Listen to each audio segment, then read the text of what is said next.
Hey everybody, Rix here. We're going to do quick transfers to wood.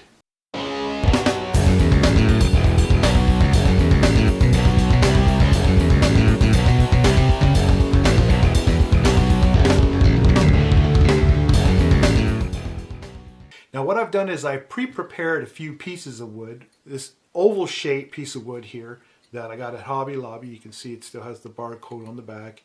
And it's got about 2 or 3 coats of acrylic, a white paint, and that way the grain of the wood doesn't show through. You can get these nice little rounds, wooden rounds. For example, I got these from Arteza. They sell comes in a box of 25 of these. And I also, on one side, I painted with the white acrylic as well. Had an image on here and I decided I didn't want that image anymore, and so I went ahead and painted that. But you can see on the other side it has this really nice wood grain. So sometimes you want to keep that wood grain, sometimes you don't. And so that's what the white paint is for. And again, here's another round. This one here has a little less bark that you see here on this one here. And that's been painted white. So we have 3 white painted pieces of wood here.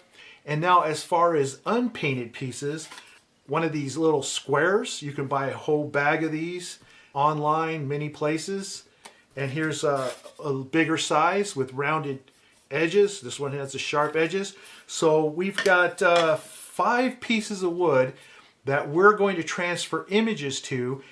So let's start with this oval piece right here. Now my wife, Mrs. RixCanDoIt, went out on the internet and found this dandelion.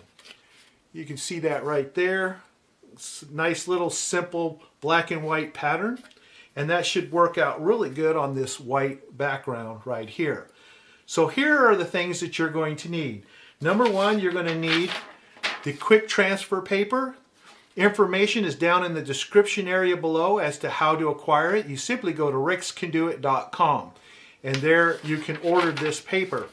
It's specially coated printer paper, 8.5 by 11. Use laser. And if you don't have a laser printer, go down to your local Staples or Office Max, places like that, and they can print it out for you. You just bring them your paper, you bring them your files, and have them put it on the paper for you. Otherwise, you have a laser printer at home or a copy machine, both will work. You just put this paper in there and print like you do on any copy paper or laser paper. When you print your images, as I have already done, I have some pre-printed images. We have this one right here, and then I have a whole box full that I cut up, and we're going to go and use those for all these pieces of wood. So let's start with this one here. The next thing you're going to need is an applicator like this foam brush, and you're going to want to use a gel medium.